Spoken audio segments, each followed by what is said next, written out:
All right. Hello and welcome to CINF465 Senior Capstone with Professor Monique Wade. This is Group 3. My name is Ryan. My name is Sean Stone. I'm Sean Fay. I'm Precious Akazi. And this is our Data Analysis and Insights final project. To start us off, I'd like to talk about our objectives. We refined our visual design and aesthetics to show that visuals aren't only supposed to be informative, but also visually engaging to maintain the stakeholders' interest, as well as to ensure the data has been interpreted correctly. We also enhanced our data depth and clarity and improved the interactivity and usability of dashboards.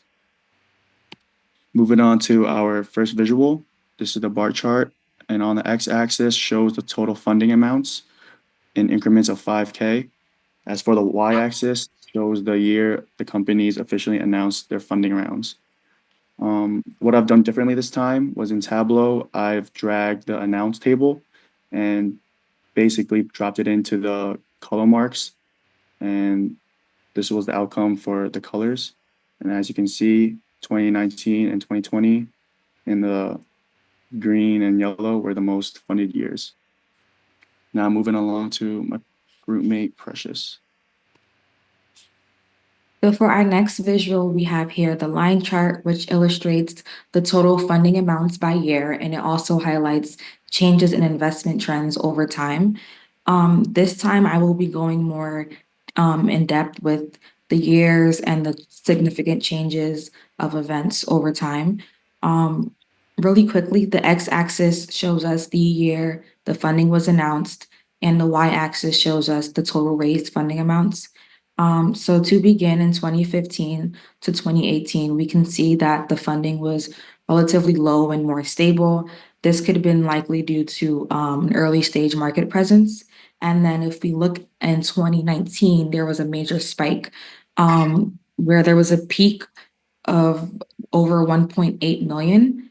And this can likely be due to very large rounds or even an increase in investor confidence.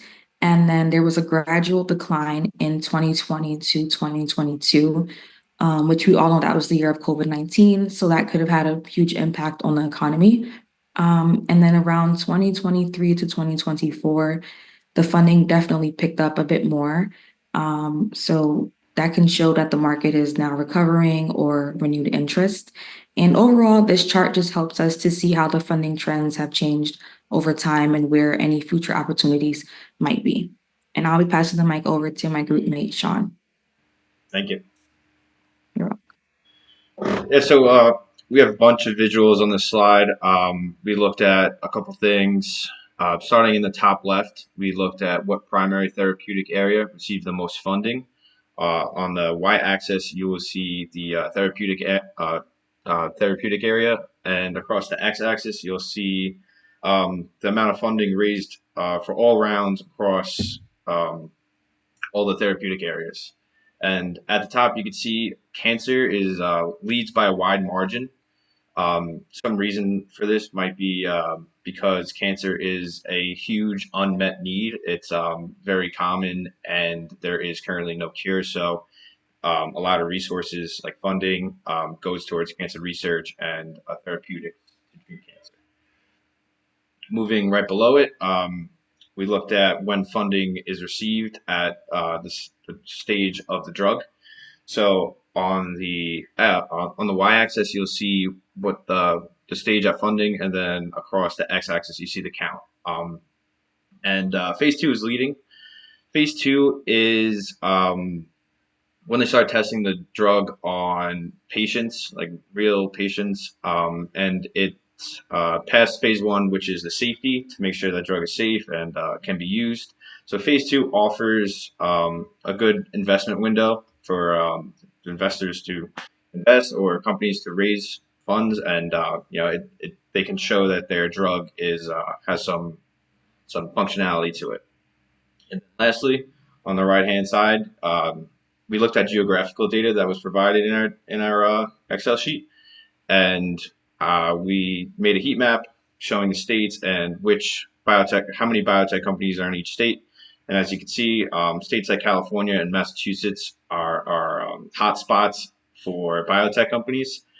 Some reason for this might be the state and local governments provide incentives for biotech research, as well as in these states you'll find top research institutions and laboratories and such. So yeah, I will pass it along to my teammate now. Sum this slide up. This is visual 6. As you can see, it's a scatter plot that shows each company's total funds raised on the x-axis, and on the y-axis is post-money valuation. The idea here is really to just explore whether there's a strong relationship between how each company receives their funding and how it's ultimately valued. I chose this type of chart because it just gives a clear visual representation of the correlation. And these two metrics are very important. For example, it shows us to spot companies that might be overvalued despite raising less or underperforming relative to the amount of capital they secured. I kept the design minimal like before and clean just to make the data easier to interpret. Um, each point represents a company, and the spacing between them helps avoid clutter. But after receiving feedback, the chart could use more context, so I added the interactive tooltips. So now when you hover over a data point, you'll see the company's name, the exact amount they raised, and their valuation.